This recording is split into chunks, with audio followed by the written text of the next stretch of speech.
से धन्यवाद कीर्तन में भाग लेने। अब हम लोग मंगलाचरण करते। ओम अज्ञानतिमिरान्धस्य ज्ञानाञ्जन शलाकया चक्षुरुन्मीलितं येन तस्मै श्री गुरुवे नमः। श्री चैतन्य मनोभीष्टं स्थापितं येन भूतले स्वयं रूप कदा मह्यं ददाति स्वपदान्तिकं। वन्देऽहं श्री गुरु श्रीयुतपदकमलं श्री गुरु वैष्णवांच च श्री रूपं साग्रजातं सहगण रघुनाथं पितं तं स्वजीवं स्वाधेतं सावधूतं परिजं सहितं कृष्ण चैतन्य देवं श्री राधा कृष्ण पादान सहगण ललिता श्री विशाखा वितांत च। नम ओम विष्णु पादाय कृष्ण पृष्ठाय भूतले श्रीमते भक्ति वेदांत स्वामिन इति नामने। नमस्ते सारस्वती देवे गौरवाणी प्रचारिणे निर्विशेषा शून्यवादी पाश्चात्य देश तारिणी। वांछा कल्पतरुभ्यश्च कृपा सिन्धुभ्य एव च पतितानां पावनेभ्यो वैष्णवेभ्यो नमो नमः। नमो महावदान्याय कृष्ण प्रेम पदायते कृष्णाय कृष्ण चैतन्य नामने गौरत्विषे नमः। हे कृष्ण करुणा सिंधु दीन बंधु जगतपते गोपेश गोपिका कांत राधा कांत नमस्तुते। तप्त कांचन गौरांगी राधे बिंदाबनेश्वरी वृषभानुसुते देवी प्रणमामि हरिप्रिये। नीलांचल निवासाय नित्याय परमात्मने बलभद्र सुभद्रायां जगन्नाथाय ते नमः। जय श्री कृष्ण चैतन्य प्रभु नित्यानंद श्री अद्वैत गदाधर श्रीवासादि गौर भक्तविंद। मुखम करोति वाचालम पंगुलंगे किम यत्किपातमहं वंदे श्री गुरुमदीनतारिणं। परमानंद माधवम श्री चैतन्येश्वरम। हरे कृष्ण कृष्ण कृष्ण हरे हरे हरे राम राम राम हरे हरे। श्री मंगलाचरण की जय। शिला प्रभुपाद की जय। हरे कृष्णा। आज के इस भागवतम चर्चा में सभी भक्तों का हार्दिक स्वागत है। सभी भक्तों के चरणों में मेरा सादर दंडवत प्रणाम है। राधा माधव राधा गोविंद गुरु परम वैष्णव परम आचार्य श्रीमद भागवत परम भागवतों की असीम कृपा से हम सब भक्त लोग मिल करके आपस में श्रीमद भागवत के ऊपर चर्चा कर पा रहे हैं। कैंटो 8 का कल हम लोगों ने 6वां अध्याय समाप्त किया। आज 7वां अध्याय शुरू करने जा रहे हैं। शिव जी द्वारा विश्वपान और ब्रह्मांड की रक्षा। 6 अध्याय में हमने क्या पढ़ा याद रखेंगे। सर्वप्रथम कि जो कैंटो 8 है, जो भागवतम के 10 विषय हैं, सर्ग विसर्ग स्थानम पोषणम, उसके बाद में उति, और उसके बाद में अभी ये है मनवंतर। 7वां में उति था और ये 8वां है मनवंतर। इसमें मनवंतर कि एक ब्रह्मा जी के एक दिन में जो 14 मनु आ रहे हैं उसके बारे में परीक्षित महाराज को सुखदेव गोसाई बता रहे हैं। तो प्रथम अध्याय में हमने स्वयंभू मनु के अंत समय में वो किस प्रकार सब कुछ छोड़ करके जंगल में चले जाते, एक पांव में खड़े होकर के तपस्या करते हैं और भगवान की स्तुति बहुत सुंदर है। अंत में समाधि में जाते हैं और जब अंत में उनकी रक्षा कौन करता है? स्वयंभू मनु की उन्हीं की जो पुत्री आकुति के पुत्र है यज्ञ, जो भगवान के रूप में उस मनवंतर में आते हैं, प्रथम मनवंतर में उनकी रक्षा करते हैं। दूसरा, उसके बाद में हमने देखा कि दूसरे मनवंतर के बारे में पढ़ा। तीसरे स्वरोची से तीसरे मंत्र में हमने पढ़ा उत्तम। चौथा है तामस। जैसे चौथा तामस आता है तो वहां पर परीक्षित महाराज जी पूछते हैं कि इसमें क्या गजेंद्र की लीला हुई थी? तो गजेंद्र की लीला बताइए। दूसरे अध्याय से गजेंद्र के बारे में दूसरा तीसरा चौथा में हमने पढ़ा। दूसरे अध्याय में कि किस प्रकार गजेंद्र सारी भौतिक सुविधाएं उसके पास थी, लेकिन किस प्रकार वो भौतिक जगत में भगवान से विमुख होकर करके, अंधा होकर करके वो अपने को सुखी में अनुभव कर रहा था, लेकिन देखते देखते किस प्रकार माया रूपी घड़ियाल उसको पकड़ लेती है। बहुत प्रयत्न करता है अपने प्रयासों से, अपने मित्रों से। ये बहुत इंपॉर्टेंट शिक्षा है, बार बार रिपीट करेंगे। सारे क्या नहीं था उसके पास में, लेकिन माया से नहीं छुड़वा पाया। अंत में भगवान की शरण में जाना पड़ता है। तीसरे अध्याय में हमने देखा किस प्रकार उसने भगवान की स्तुति करता है। भगवान आते हैं, भगवान की भक्ति कभी भी विनष्ट नहीं होती है, थोड़ी ही करे जा। भगवान सदैव हमारी कृपा, अपनी कृपा देने के लिए लालायित रहते हैं। भगवान आते हैं, उसे घड़ियाल से छुड़ा देते हैं। चौथे अध्याय में बताया शिक्षा क्या है कि कभी भी भक्ति विनष्ट नहीं होती है। गजेंद्र ने भगवान की भक्ति की थी, गजेंद्र ने भगवान की भक्ति की थी, और इसी चलते उसको अंत समय, कष्ट के समय भगवान की याद आती है। और वो गजेंद्र कौन है? इंद्रधुम्न राजा है। और घड़ियाल क्या है? हु देश का राजा है, गंधर्व लोक से आया। तो किस प्रकार भगवान उसे, उनका दोनों का उद्धार करते हैं। ये गजेंद्र मोक्ष की लीला समाप्त होती है चौथे अध्याय में। पांचवें अध्याय में हम लोगों ने देखा। आगे बढ़ते हैं, कौन से है? पांचवें मनुकाल में है रेवत।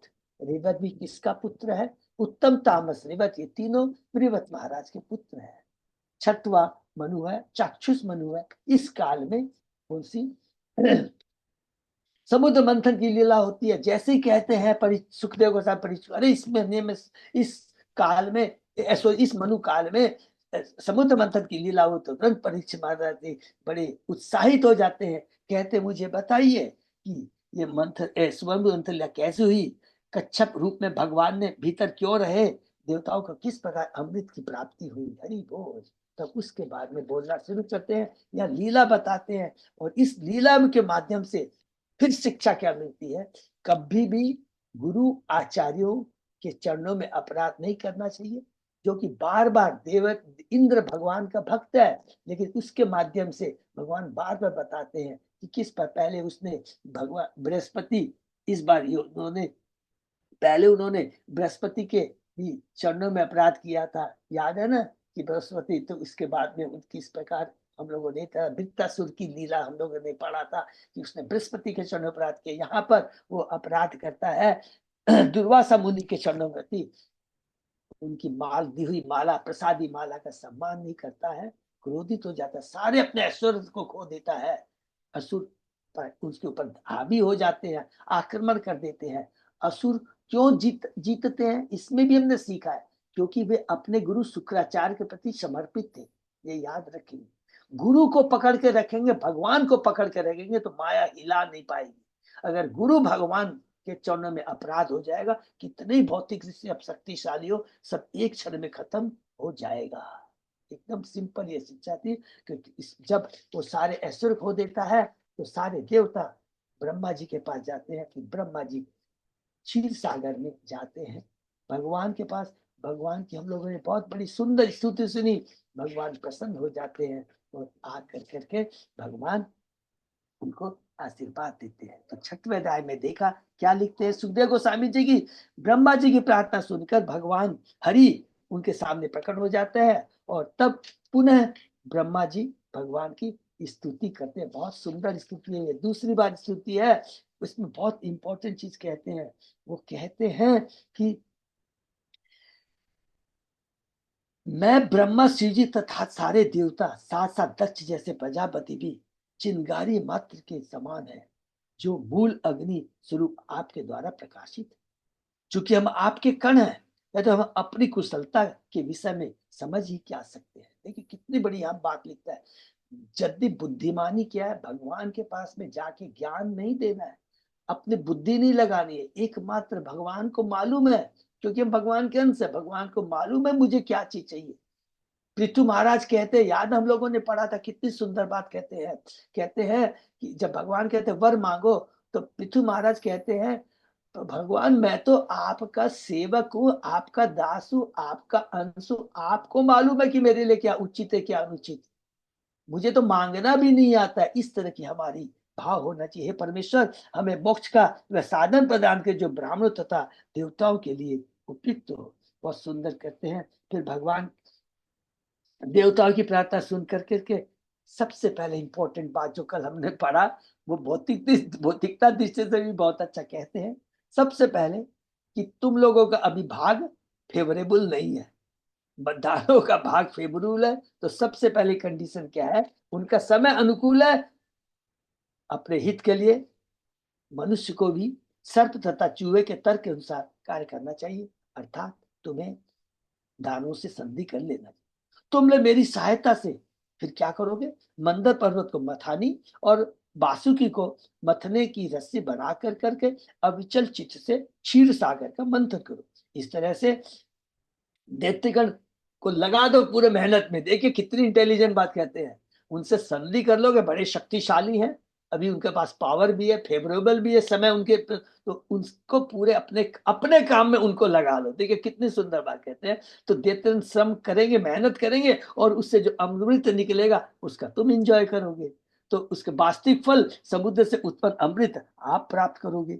धैर्य तथा शांत से हर कार्य संपन्न किया जा सकता है, क्योंकि यदि कोई क्रोध में क्षुब्ध रहे तो लक्ष्य की प्राप्ति नहीं हो पाती। अतः असुरगण जो भी मांगे उनके प्रस्ताव को स्वीकार कर लेना।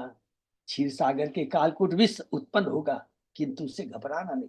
बहुत ही जगत में प्रयत्न करेंगे, विष आएंगे, बहुत सारी प्रॉब्लम आएंगी, घबराना नहीं। एक तो ये बात कहा। दूसरा क्या कहा, ठीक है मेहनत कर रहे हो, समुद्र मंथन से बहुत सुंदर चीज, मेहनत से आपको बहुत सुंदर विविध चीजें समुद्र से मिलेगी, है, जिसमें रत्न रहेंगे, सुंदरियां रहेंगी। उसके प्रति लालच मत करना, उत्सुक मत होना। उसके बाद में भगवान ये बात कह करके चले जाते हैं, और देवता जाते हैं असुर के पास, बलि महाराज के पास जाते हैं। भगवान के आदेश के अनुसार देवताओं ने बलि महाराज से अपना प्रस्ताव रखा। बलि महाराज ने देवताओं के प्रस्ताव को मान लिया। तब देवताओं ने तथा शक्तिशाली असुरों ने बलपूर्वक मंदर पर्वत को उखाड़ा और उसे क्षीर सागर की ओर ले जाने लगे। यहाँ पर भी बहुत बड़ी शिक्षा है। देवता सोचते हैं, अरे देखिए अब भगवान ने कह दिया, अब हम लोग अपने आप अपना काम कर लेंगे। मंदार पर्वत सोने का है, उठाते हैं, दोनों मिल करके उठा नहीं पाते हैं। और ऐसा कि देवता और असुर भी उसमें कुचलना शुरू कर जाते हैं। लेकिन भगवान तो सदैव क्या है, हमारे लिए तैयार रहते सेवा करने। तब तुरंत भगवान गरुड़ की पीठ पर बैठकर आते हैं। सबसे पहले क्या करते हैं, देवता और दानव जो मर गए थे, कुचल दिए गए थे, उनको जीवित करते हैं। फिर खुद पर्वत को एक हाथ में उठाकर हरि बोल गरुड़ की पीठ पर रख देते हैं, और खुद बैठ जाते हैं, देवताओं को बैठा लेते हैं, दानों को बैठा लेकर करके क्षीर सागर की तरफ चलते हैं। और उसके बाद में क्षीर सागर में पहुंचकर गरुड़ अपने कंधे से उतरा, गरुड़ ने अपने कंधे से उस मंदर पर्वत को उतारा और जल के पास क्षीर सागर के किनारे लेके चला जाता है। और तब भगवान गरुड़ को बोलते हैं अब तुम यहाँ से चला जाओ। क्यों चला जाओ, क्योंकि वासुकी महाराज आने वाले हैं, नहीं तो तुम उसको खा जाओगे, तेरा काम खत्म हुआ, तू चला जा। भगवान का आदेश का गरुड़ तुरंत पालन कर लेता है। एक बहुत बड़ी ये भी शिक्षा है कि भगवान ने जो कहा परम है।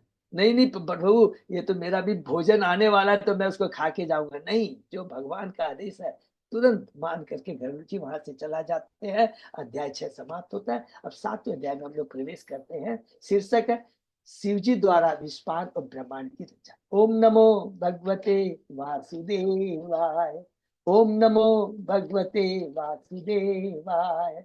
ओम नमो भगवते वासुदेवाय। नारायण नमस्कृत्य नरं चैव नरोत्तमं देवी सरस्वती व्यासं ततो जयम् उदीरयेत्। नष्प्रायेषु अभद्रेषु नित्यं भागवत सेवया भगवती उत्तम श्लोके भक्ति भक्ति प्रस्तुति। कृष्णाय वासुदेवाय देवकी नंदनाय च नंद गोप कुमाराय गोविंदाय नमो नमः। आराधयो भगवान भजेश तनया ततदाम वृंदावनम रमया काचिदुपासना व्रजवधूवर्येण्य कल्पिता। श्रीमद्भागवतम प्रमाणम अम्लं प्रेमापुमर्तो महान। श्री चैतन्य महाप्रभो मतमिदं तत् आदरो न पर। हरे कृष्ण कृष्ण कृष्ण हरे हरे, हरे राम राम राम हरे हरे। अध्याय 7 चैप्टर 7 कैंटो 8। शीर्षक श्री जी द्वारा विश्वान से ब्रह्मांड की रचना। तो हम लोग शुरू करते हैं, पहले समरी पढ़ते हैं। 7वें अध्याय का सारांश इस प्रकार है। भगवान ने कच्छप का अवतार लेकर के समुद्र में गहरी डुबकी लिया, जिससे वे मंदर पर को अपनी पीठ पर धारण कर सके। हरि बोल। समुद्र मंथन से सर्वप्रथम कालकूट विष प्राप्त हुआ। सभी इस विष से भयभीत हो उठे, किंतु शिवजी ने इसे पीकर सबको संतुष्ट किया। जब यह समझौता हो गया कि मंथन से जो अमृत निकलेगा उसे देवता दैत्य परस्पर समान रूप से बांट लेंगे, तो उन्होंने बासिकों को लाकर उसे मत्ती के रस्सी के रूप में प्रयोग किया। भगवान की दक्ष योजना के अनुसार असुरों ने सर्प का मुख भाग पकड़ा और देवताओं ने पूंछ का भाग। तब उन्होंने बड़े ही यत्न से सर्प को दोनों दिशाओं में खींचना शुरू कर दिया। किंतु चूंकि मंदर पत्र के रूप में प्रयुक्त मथानी अत्यंत भारी थी और जल के भीतर किसी आधार पर टिकी हुई नहीं थी, अतः वह जल में डूब गई और इस तरह देवता असुरों का पराक्रम व्यर्थ हो गया। तब भगवान कच्छप रूप, हरि बोल, कच्छप भगवान की जय, तब कच्छप रूप धारण करके भगवान प्रकट हुए और उन्होंने मंदर पर्वत को अपनी पीठ पर टिका लिया। फिर तो मंथन बड़ी तेजी से चालू हो गया। हरि बोल। मंथन के परिणाम स्वरूप प्रचुर मात्रा में विष उत्पन्न हुआ। जब प्रजापतियों ने देखा कि उन्हें बचाने वाला कोई नहीं है, तो उन्होंने शिव जी के पास जाकर सच्ची स्तुतियां की। शिव जी आशुतोष कहलाते हैं क्योंकि वे भक्त पर अत्यधिक प्रसन्न हो जाते हैं, अतः उन्होंने मंथन से उत्पन्न सारे विष को भी पी जाना तुरंत स्वीकार कर लिया। जब शिव जी ने विष पीना स्वीकार कर लिया, तो देवी दुर्गा अर्थात शिव जी की पत्नी भवानी तनिक भी विचलित नहीं हुई, क्योंकि उन्हें शिव जी के शौर्य का पता था। हरि बोल। निसंदेह उन्होंने इस समझौते पर अपनी प्रशंसा व्यक्त की। जब तब शिव जी ने सर्वत्र व्याप्त विनाशकारी विष को अपनी हथेली पर एकत्र किया और वे उसे पी ली। इस विष के पी जाने से उनकी गर्दन नीली नीली सी हो गई। विष का थोड़ा अंश उनके हथेली से भूमि पर गिर पड़ा। इसी विष के कारण विषैले सांप, बिच्छू, पौधे तथा संसार की अन्य सारी विषैली वस्तुएं पाई जाती है। ये बहुत इंपॉर्टेंट चीज है। वैसे हम लोग श्लोक वाइज पढ़ेंगे तो ये बहुत इंपॉर्टेंट है कि कुछ विष भगवान नीलकंठ कहलाए जब भगवान शिव ने अपने गले में धारण किया, और कुछ विष जमीन पर गिर जाता है तो उससे ये जितने भी विषैले सांप, बिच्छू, पौधे माने जहरीले पौधे तथा संसार सारी विषैली वस्तुएं पाई जाती है। हरे कृष्णा। तो शुरू करते हैं। श्री शुक का वाच है। अब सुखदेव गोस्वामी जी बोल रहे हैं परीक्षित महाराज को। ते नागराजमामन्त्र्य फलभागेन वासुकिं परिवीय गिरो तस्मिन् नित्यम् अवधिं बुधा अन्विता आरेभिरेषुरा यत्ता अमृतार्थे कुरुध्व।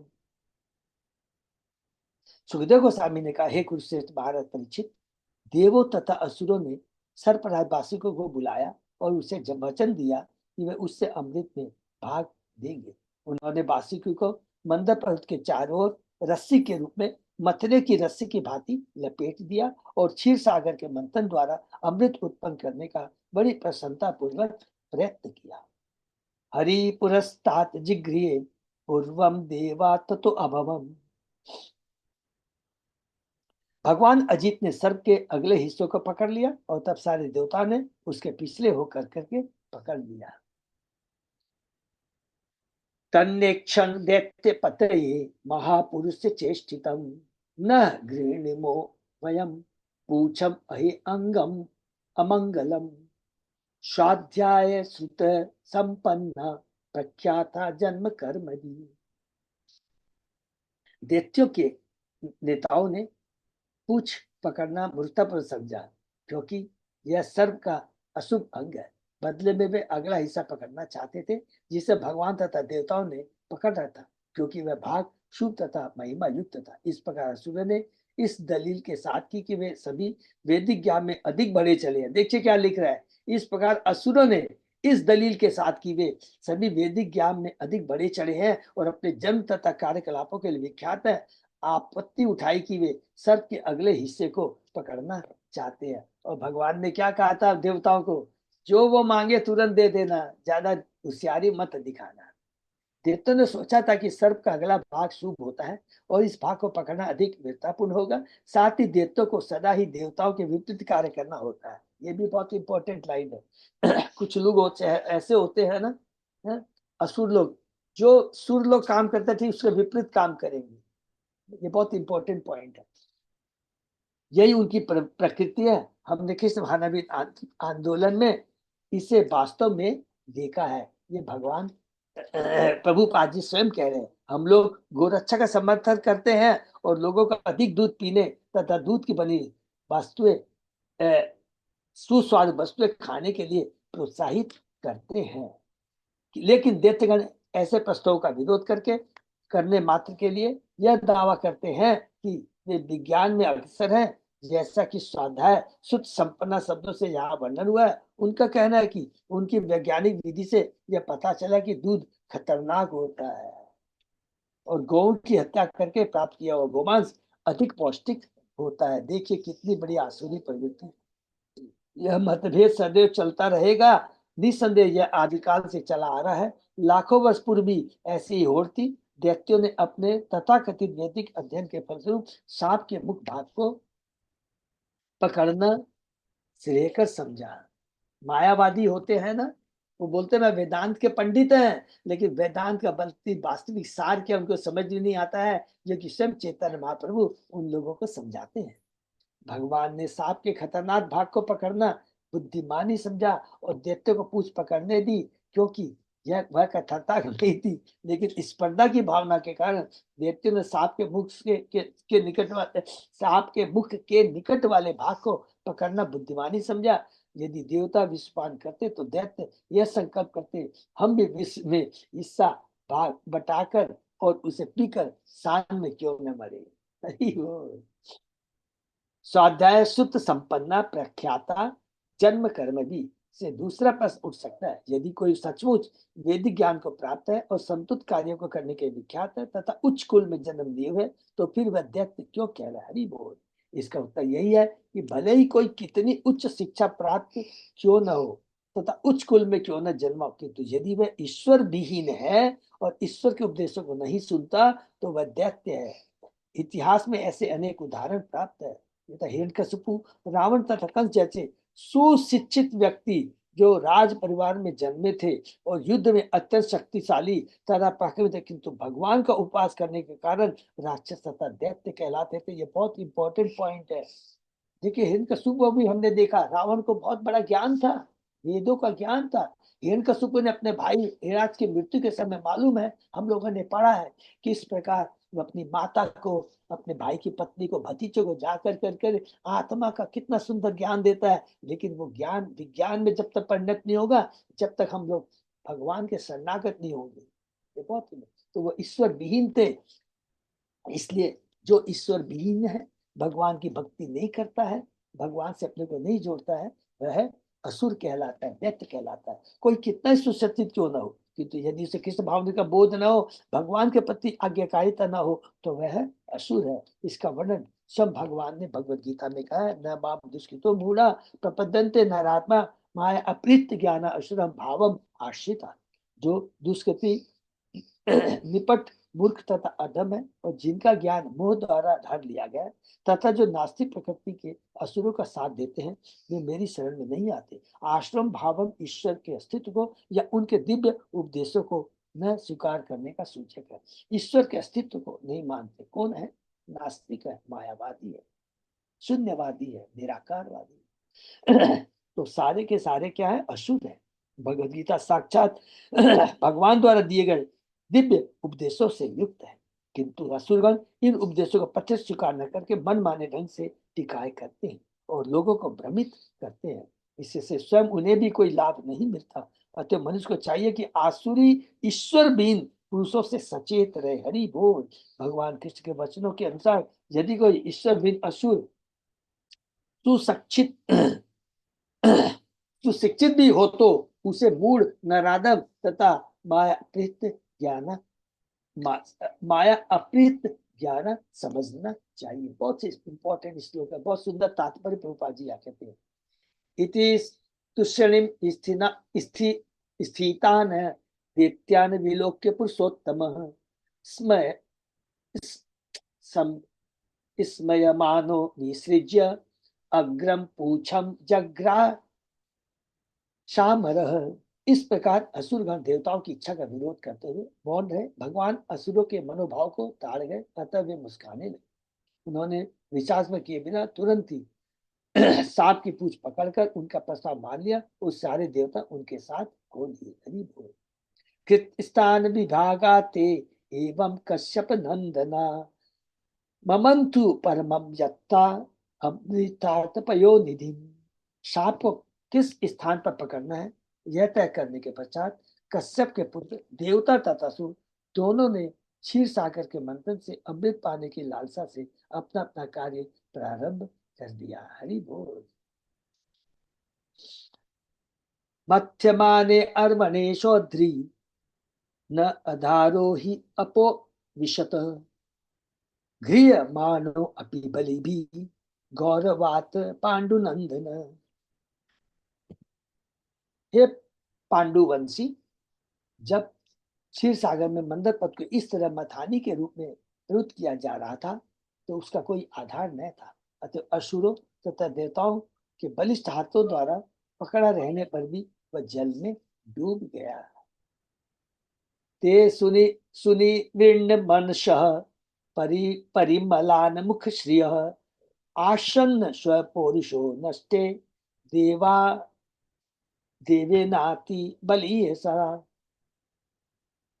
चूंकि पर्वत देवी शक्ति से डूबा था, अतः देवता सूर्यगण निराश थे और उनके चेहरे उमला गए थे।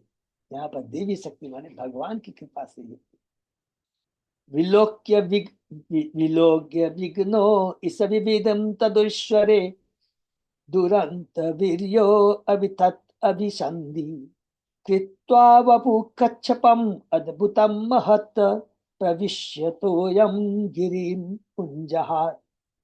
भगवत इच्छा से जैसी स्थिति उत्पन्न हो गई थी उसे देखकर असीम शक्तिशाली एवं अच्युत संकल्प वाले भगवान ने कछुए का अद्भुत रूप धारण किया और जल में प्रविष्ट होकर विशाल मंदर पर्वत को उठा लिया। कश्यप भगवान की जय। यहाँ इसका परिणाम कि भगवान हर वस्तु के परम नियंता है। हरि बोल। जैसा हम पहले वर्णन कर चुके हैं, मनुष्य की दो श्रेणियां हैं, असुर तथा देवता। सुर और असुर, सुर तथा असुर, किंतु इनमें से कोई भी परम शक्तिशाली नहीं होता। हरि बोल। परम शक्तिशाली हो सकते हैं, लेकिन परम शक्तिशाली तो केवल एक कृष्ण है। हर एक व्यक्ति का यह अनुभव है कि हम पर परम शक्ति द्वारा ही व्यवधान डाले जाते हैं। असुरगण इन व्यवधानों को मात्र संयोग मानते हैं, किंतु भक्तन इन्हें परम नियंता के कार्य मानते हैं। कृष्ण भगवान अद्भुत कर्मणा है, सब कुछ उन्हीं वही करते। जब उन्हें व्यवधानों का सामना करना पड़ता है तो वे भगवान से प्रार्थना करते हैं और किसी के पास नहीं जाते। यही बुद्धिमानी है। अगर जीवन में कष्ट आता, कुछ भी आता है, तो हमें केवल भगवान के पास जाना है। तते अनुकंपा सुमिक्ष मानो भुंजन अकृतम विपाकम। भक्तगण व्यवधानों को यह मानकर सह लेते हैं कि वे भगवान द्वारा उत्पन्न है, वे उन्हें वरदान समझते हैं। किंतु असुरगण परम नियंता को न समझ सकने के कारण ऐसे व्यवधानों को संयोग मानते हैं। यहाँ पर तो साक्षात भगवान उपस्थित थे। व्यवधान तो उनकी इच्छा के कारण थे और उनकी इच्छा से ही वे व्यवधान हट भी गए। भगवान विशाल पर्वत को सहारा देने के लिए कच्छप रूप में प्रकट हुए। क्षिति विपुतरी तब तिष्ठति पृष्ठे। भगवान ने उस विशाल पर्वत को अपनी पीठ पर रख दिया। केशव दीता कुर्म शरीरा जय जगदीश हरे। संकटों की सृष्टि भगवान द्वारा की जा सकती है और वे उन्हीं के द्वारा दूर भी किए जा सकते हैं। हरि बोल। यह भक्तों को ज्ञात रहता है, किंतु सज्जन इन्हें नहीं समझ पाते। जस्ट पिछले 2 श्लोकों में भी हमने देखा था, जब देवता और असुर मंदर पर्वत को जो सोने का बना हुआ था उठा के ले जा रहे थे तो गिर जाता है और नहीं संभाल नहीं पाते हैं, उसके अंदर में नीचे आकर के कुचल जाते हैं। तो देवता तो भगवान को प्रार्थना करते हैं, लेकिन असुर क्या बोलते हैं, अरे ये तो संजोगवश हो गया, अपने आप हो गया, कोई भगवान का कुछ इसमें लेना देना नहीं है। तमुत्थितं वीक्ष्य कुलाचलं पुनः समुद्यता निर्मितुं सुरासुरा ददार पृष्ठेन स लक्ष्य योजन प्रसत्तारिणाधिप इवा परो महान। जब देवताओं तथा असुरों ने देखा कि मंदर पर्वत उठाया गया है तो वे प्रफुल्लित हो गए और पुनः मंथन करने के लिए प्रोत्साहित हुए।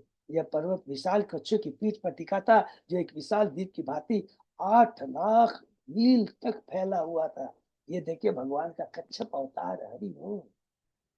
सुरासुरेन्द्र भुजवीर्य वेपितं परिभ्रमन्तं गिरिम अंग पृष्ठतः विभव्य तत् आवर्तनम आदि कच्छपो मेने अंग कंड्यूयनम अप्रमेय।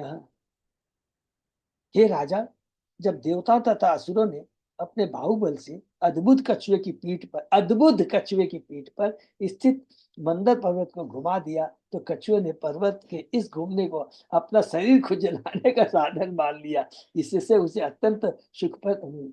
इतना बड़ा कच्छप है मंदार पर्वत, तो सोचिए, घुमाते हैं मंदार पर, भगवान की पीठ पर है, तो भगवान को कोई असर नहीं है, बल्कि भगवान को खुजली हो रही थी और भगवान को बड़ा आनंद आ रहा था। हाँ, मेरे को खुजली हो रही है तो मुझे अब थोड़ा सा अच्छा लग रहा है। भगवान सदैव असीम है। यद्यपि कच्छप रूप में भगवान ने अपनी पीठ पर मंदर पर्वत नामक विशालतम पर्वत धारण कर रखा था, किंतु उन्हें कोई असुविधा अनुभव नहीं हो रही थी। उल्टे उन्हें थोड़ी खुजलाहट लग रही थी, जिससे पर्वत का घूमना उन्हें निश्चय अत्यंत रुचिकर लग रहा था। हरि बोल। तथा असुराना असुराना विशतासुरेन विषेण सुरेण रूपेण तेषां बिल बल वीर्यमिरियत रयम् उद्दीपयन देव गणांश विष्णु देवेन नागेंद्र अबोध रूप। तत्पश्चात भगवान विष्णु उन सबको प्रोत्साहित करने एवं विभिन्न प्रकार से शक्ति देने के लिए असुरों में रजोगुण के रूप में, देवताओं में सतोगुण के रूप में तथा वासुकी में तमोगुण के रूप में प्रविष्ट हुए। हरि बोल। रूपेण तेषां बल वीर्यम। इस भौतिक जगत में हर कोई प्रकृति के विभिन्न गुणों के अधीन है। मंदर पर्वत द्वारा मंथन किए जाने में 3 अलग अलग दल थे। देवता जो सत्वगुणी थे, असुर जो रजोगुणी थे, और नाग वासुकी जो तमोगुणी था। चूंकि सभी लोग थके जा रहे, वासुकी तो मरने ही वाला था, अतः भगवान विष्णु उन्हें समुद्र मंथन चालू रखने के लिए प्रोत्साहित करने के हेतु उनमें उनके अपने गुणों रजो तमो सतो रजो तथा तमो गुण के अनुसार प्रविष्ट हो गए। हरि बोल। उपर्य उपर्यगेन्द्रम गिरिराट गिरिराडिवान्यः आक्रम्य हस्तेन सहस बाहु तस्तो दिवि ब्रह्म ब्रह्म भवेन्द्र मुख्ये रवितुष्टवती सुमन अभिवृष्ट। सुमनो अभिवृष्ट। तब मंदर पर्वत की चोटी पर भगवान ने अपने आप को हजारों भुजाओं सहित प्रकट किया, जो अन्य विशाल पर्वत की तरह लग रहे थे, और एक हाथ से मंदर पर्वत को पकड़े रखा। तब ब्रह्मा, शिव, इंद्र तथा अन्य देवता ने उच्च लोक में भगवान की स्तुति की और उन पर फूलों की वर्षा की। हरि बोल। जब मंदर पर्वत दोनों से खींचा जा रहा था, तो संतुलन बनाए रखने के लिए भगवान इसकी चोटी पर एक दूसरे विशाल पर्वत के रूप में प्रकट हुए। तब ब्रह्मा, शिव और इंद्र ने भी अपना अपना विस्तार किया और भगवान पर फूल बरसाए। तो ये भगवान के लिए बहुत मामूली चीज है। यदि हम याद करते हैं भगवान ने किस पर गिरिराज धरन को उठाया, और सबसे ज्यादा अनंत शेष असंख्य ब्रह्मांडों को, और सारे ब्रह्मांड सरसों के दाने के समान लगते हैं, उस ब्रह्मांड के अंदर में एक क्षीर सागर में एक पर्वत है। तो सोचिए, ये कुछ भी नहीं है भगवान के साथ। उपर्यदश्चात्मनि गोत्र नेत्रयो परेण ते प्रावशिता सभेदिता ममन्तु अवधिम तरसा मदोत्कटा महाधृणा क्षोभित नक्र चक्रम। देवता तथा असुर अमृत के लिए प्राय मतवाले होकर कार्य कर रहे थे, क्योंकि भगवान ने उन्हें प्रोत्साहित कर रखा था। वे पर्वत के ऊपर और नीचे सभी जगह थे, और वे देवता अरे भगवान पर्वत के ऊपर तथा नीचे सभी जगह थे, और वे देवताओं, असुरों, वासुकी तथा पर्वत में भी प्रविष्ट हो गए थे। हरि बोल। सतोगुण, तमोगुण, रजोगुण के रूप में देवताओं तथा असुरों के बल से क्षीर सागर इतनी शक्ति के साथ विलोड़ित हो रहा था कि जल के सारे मगरमच्छ अत्यधिक विचलित होते, तो भी समुद्र का मंथन इस तरह चलता रहा। हरि बोल।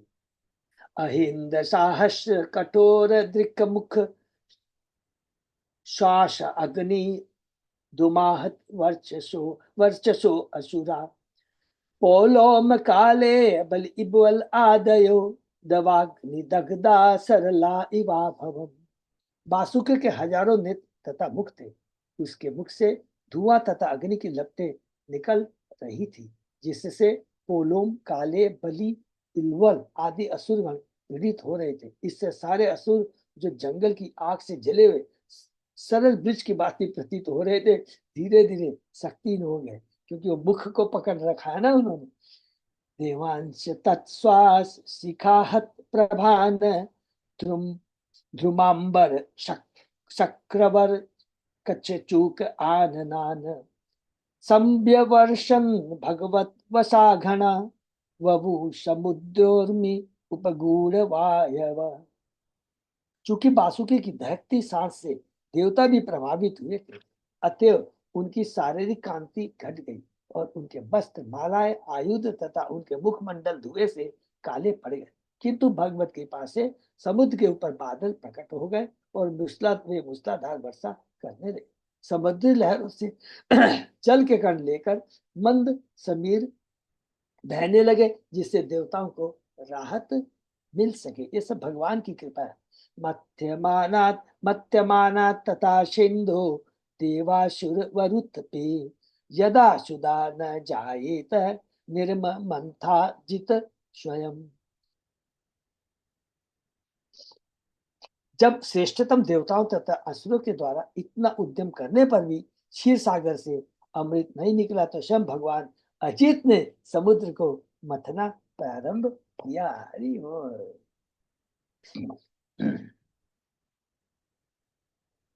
मेघ श्याम कनक परिधि कर्ण विद्योत विद्युत मुधर निभ्राजत विलुलित कच्च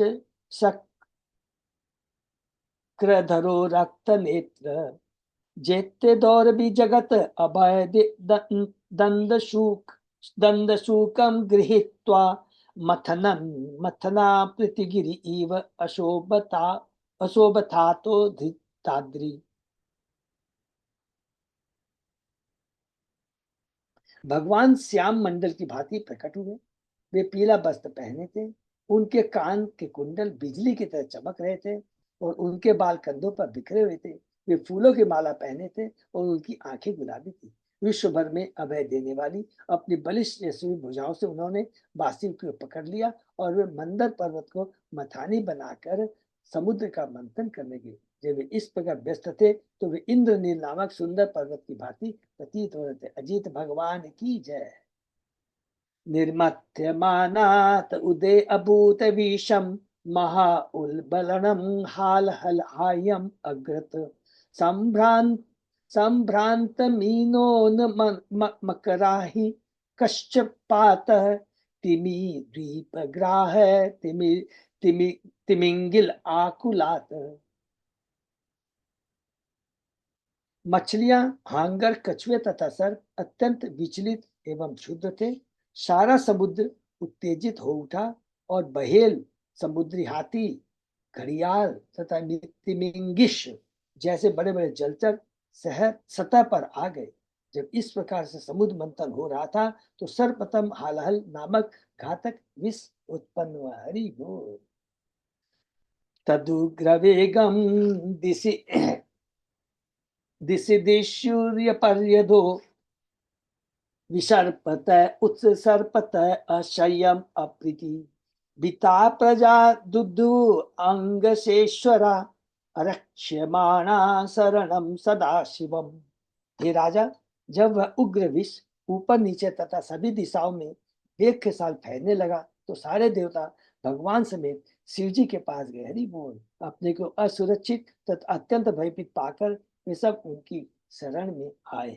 कोई चाहे तो ये प्रश्न कर सकता है कि जब साक्षात भगवान वहां उपस्थित थे तो वे सारे देवताओं तथा प्रजा को साथ लेकर सदा शिव की शरण में क्यों उन्होंने स्वयं हस्तक्षेप क्यों नहीं किया। इस प्रसंग में शिव मध्वाचार्य सावधान करते हैं। बहुत सुंदर है।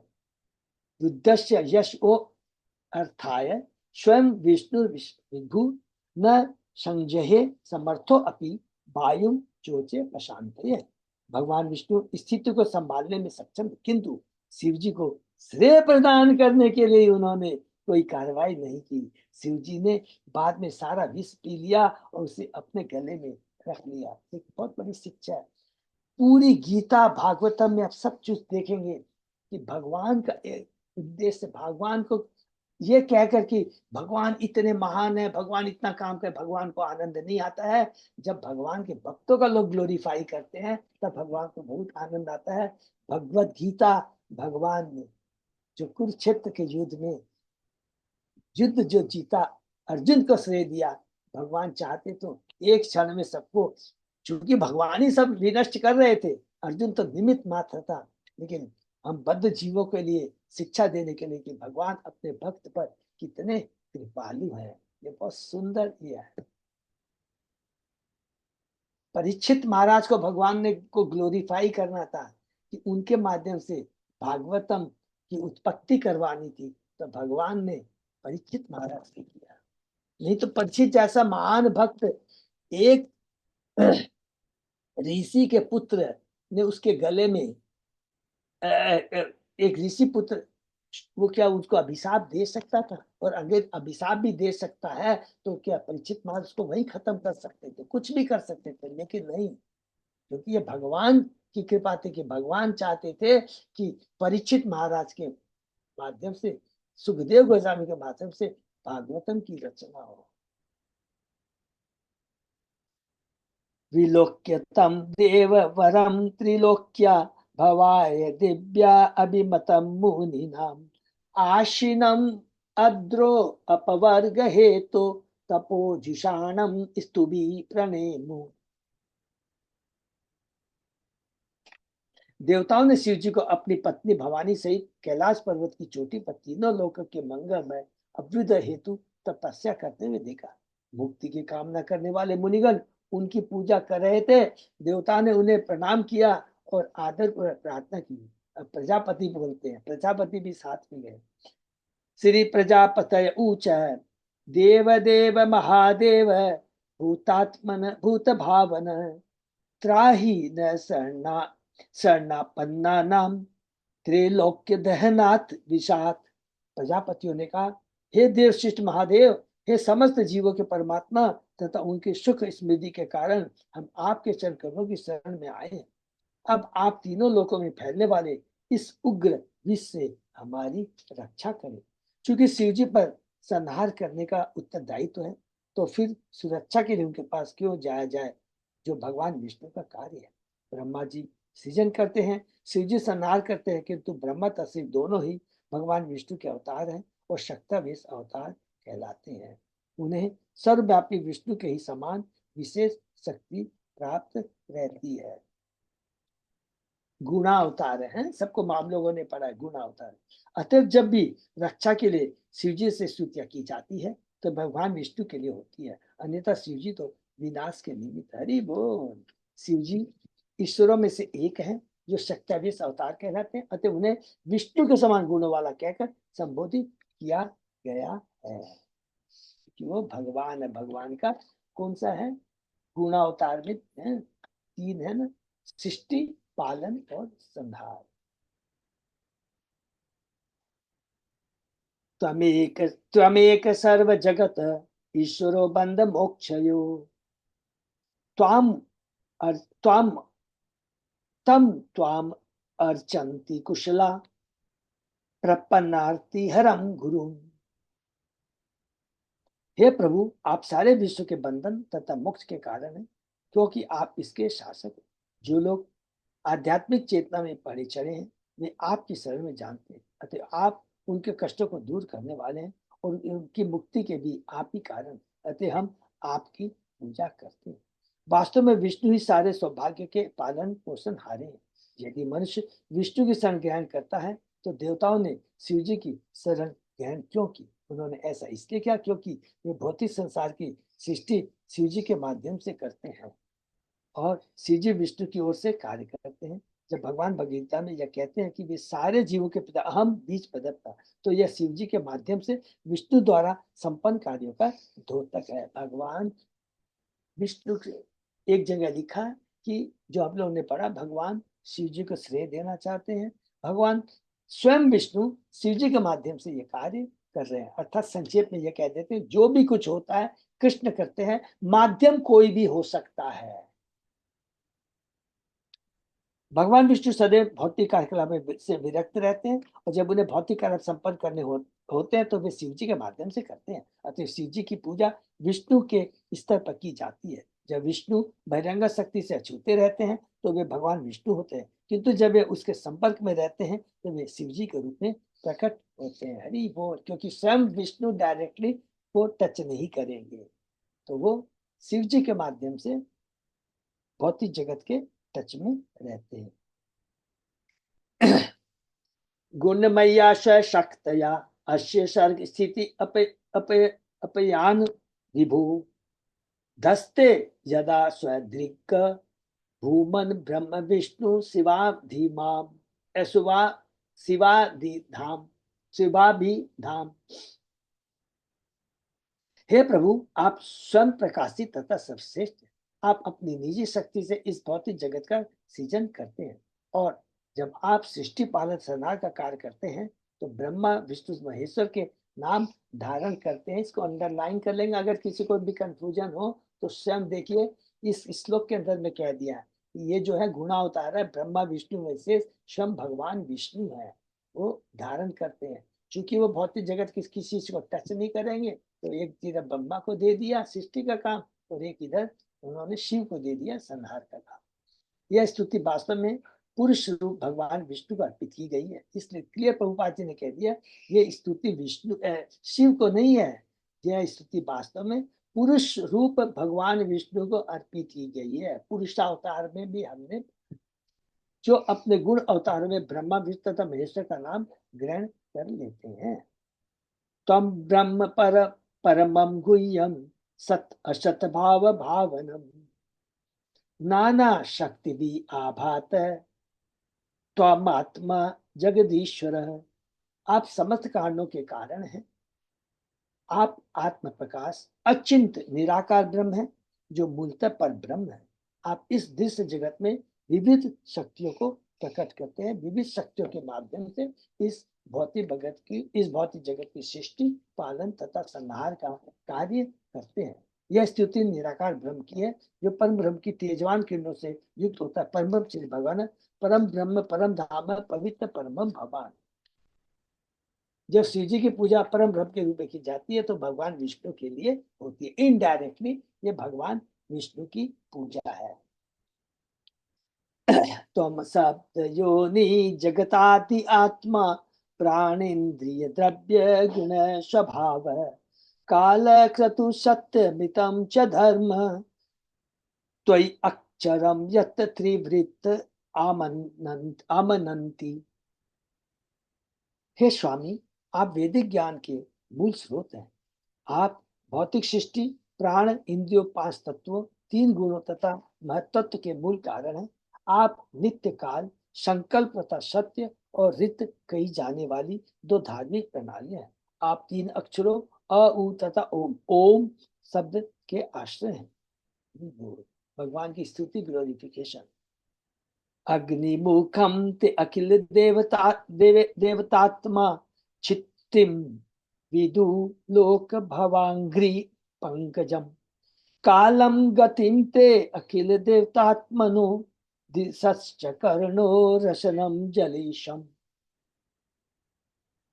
हे समस्त लोकों के पिता, विद्वान लोग जानते हैं कि अग्नि आपका मुख है, पृथ्वी आपके चरण कमल है, आप निखिल देव रूप है, नित्य काल आपकी गति है, सारी दिशाएं आपके कान है, और जल का स्वामी वरुण आपकी जीभ है। भगवान का कौन सा है?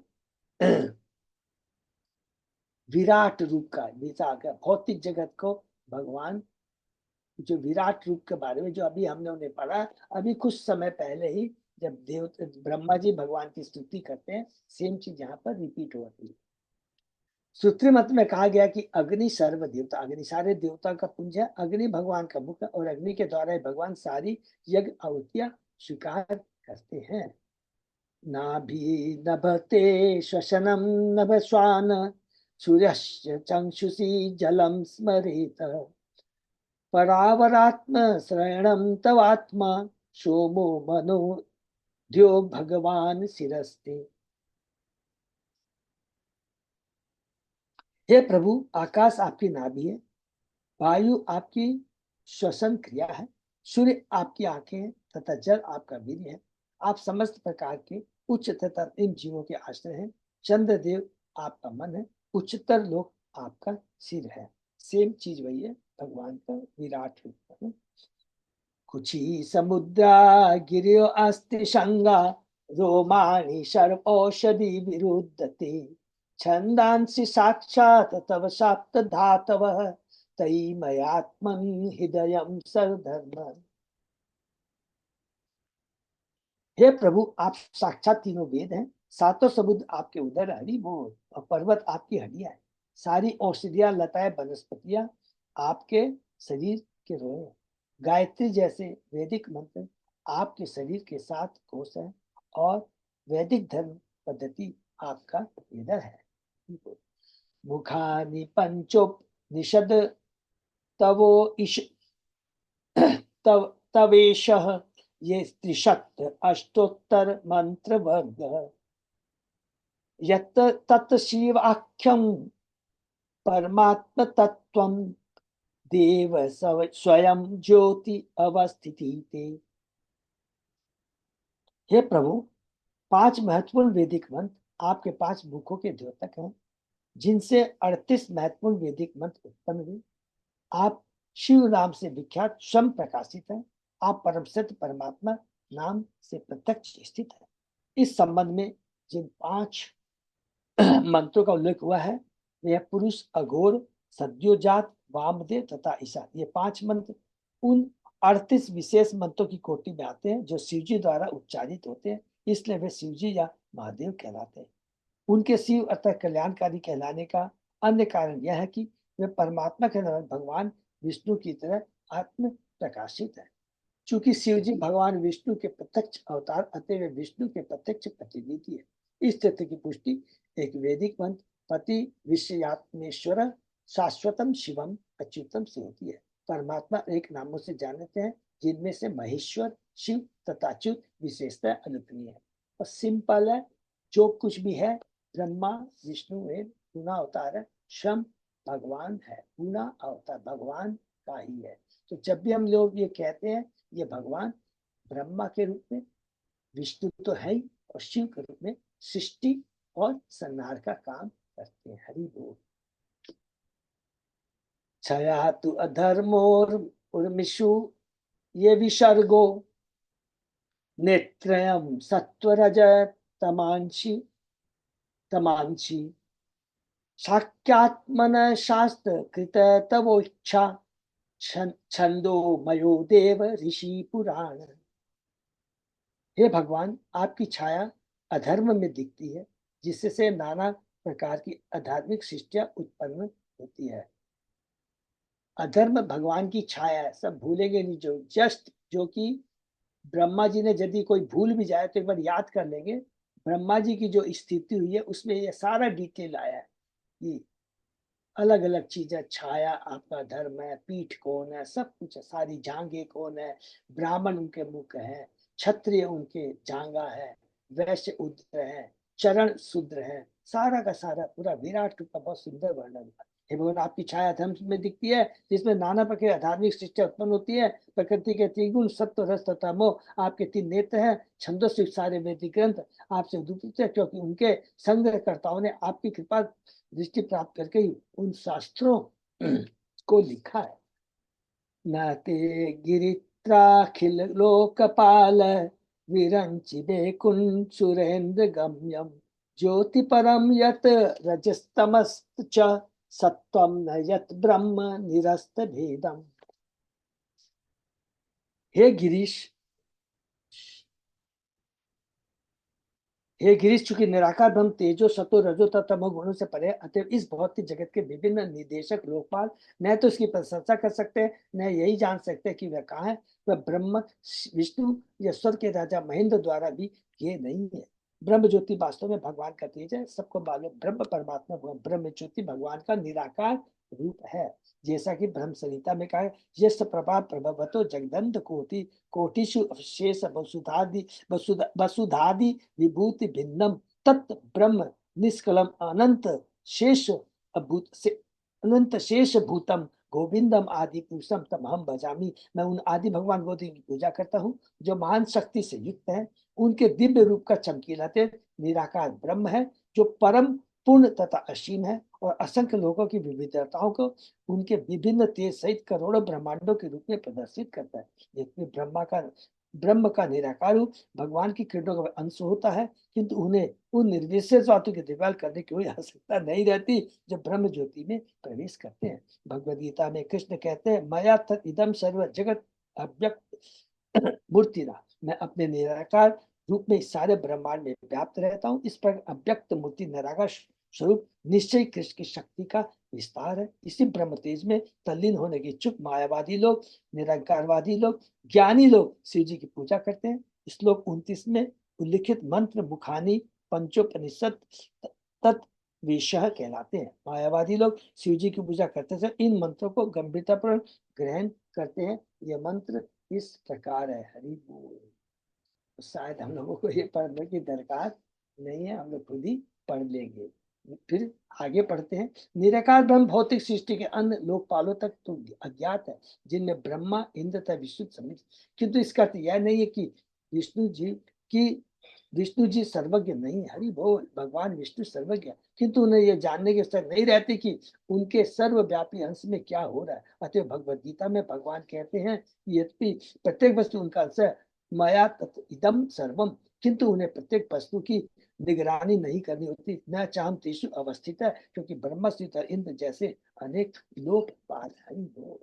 तो आज ये जो भी हम लोग पढ़ रहे हैं कि बीच में समुद्र मंथन हो रहा है, भगवान की कृपा। सबसे पहली चीज हम लोगों ने आज यहाँ पर क्या चीज पढ़ा है, बिना भगवान की कृपा के कुछ भी नहीं हो सकता है। देखिए, देवता भी हैं, असुर भी है, ठीक है, सुर भी है और असुर भी है, लेकिन इसका मतलब ये नहीं हुआ कि दोनों शक्तिशाली है। देवता भी शक्तिशाली है, असुर भी शक्तिशाली है, लेकिन परम शक्तिशाली तो कृष्ण ही है। भगवान की कृपा के बिना समुद्र मंथन नहीं हो पा रहा है। तो हर चीज में जो भी कार्य होता है, याद रखेंगे, ये भौतिक कार्य की भी बात बता रहे हैं अपने, भक्ति की तो अलग बात है। इस भौतिक जगत में हम जो कुछ भी कर पा रहे हैं, जो कुछ भी हमें प्राप्त होता है, ये सब भगवान की कृपा से हो रहा है। अगर हम सोचते हैं कि हम अपनी शक्ति से अर्जित कर सकते हैं, कुछ कर सकते हैं, ये हमारा ब्रह्म है। यहाँ पर एकदम उज्ज्वलंत उदाहरण है कि देवता कितना प्रयास कर रहे हैं, असुर कितना प्रयास कर रहे हैं, लेकिन बाधा आ रही है। स्वयं भगवान आते हैं, मंदार पर्वत पर पीठ में अपने रखते हैं, बासुकी, देखिए रस्सी बनती है और फिर उसके बाद में हिलता है, तो भगवान चोटी में पकड़ करके, चोटी से पकड़ के उसको, पर्वत को मंथन, समुद्र मंथन में मदद कर रहे हैं। और इसी चीज को ध्यान में रखते हुए पूरा विराट जगत, ये पूरा ना विश्व का विराट जगत का पूरा इसका भगवान की अलग अलग चीज बताया गया। ये हमने देखे कैंटो 2 में भी पढ़ा था, और ये भी पढ़ा था कि अब एक खाली लास्ट प्रश्न करेंगे, प्रश्न के उत्तर, कि विराट रूप का बार बार वर्णन क्यों किया जा रहा है, क्या दरकार है। जो लोग भगवान के साकार रूप को नहीं मानते हैं, मतलब भगवान, तब उनको बोला जाता है, देखो ये भौतिक जगत में सब कुछ हो रहा है ना, ये सब सब भगवान है। ये देखो भगवान का पर्वत है, भगवान की हड्डियां है, पत्थर, ये सारी चीज कर करके उनको विश्वास दिलाया जाता है, ये सारी चीजें ये सब भगवान ही है। उसके बाद में हमने पढ़ा था कैंटो 2 के अंदर में, उसके बाद में जो और थोड़ा आगे भक्ति में जाते हैं, वो परमात्मा के ध्यान करते हैं।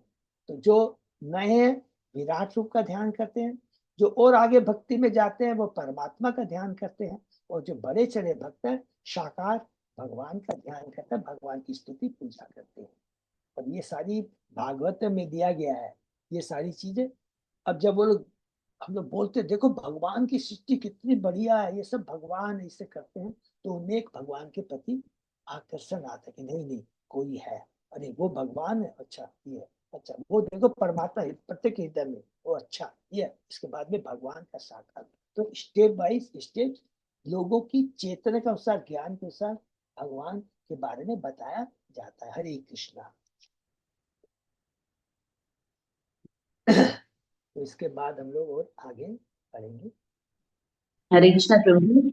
हरे कृष्णा माता जी।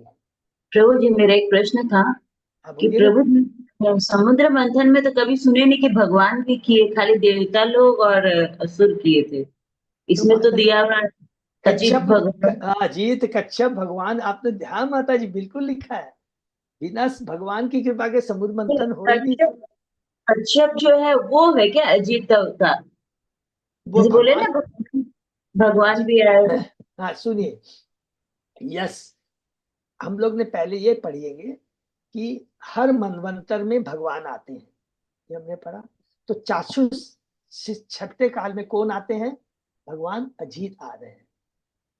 तो वही भगवान अजीत आकर करके यहाँ मदद कर रहे हैं। जो कच्छप हरे रूप में। यश। अच्छा, ठीक। हरे कृष्ण प्रभु जी। हाँ माता जी। नारायण, स्वयं नारायण मोहिनी के रूप में आए थे असुर को भुलाने के लिए। हाँ वो भी आएंगे, अभी आएंगे माता जी। हम्म। वो भी आएंगे, सब आएंगे। हरे कृष्ण। हरे कृष्ण। ठीक है माता जी, और किसी का कोई प्रश्न? तो यही पर हम लोग विराम देते हैं, ठीक है। और कल शायद क्लास नहीं होगी, क्योंकि कल मेरे को मंदिर में सेवा दी गई है, लेक्चर। तो फिर अब हम लोग सीधा ट्यूसडे को मिलेंगे। ठीक है, अच्युत अजय दास में। ठीक ठीक। तो ट्यूसडे को क्या चाहिए ना किसी दिन। और किसी का और कोई अनाउंसमेंट है प्रभु?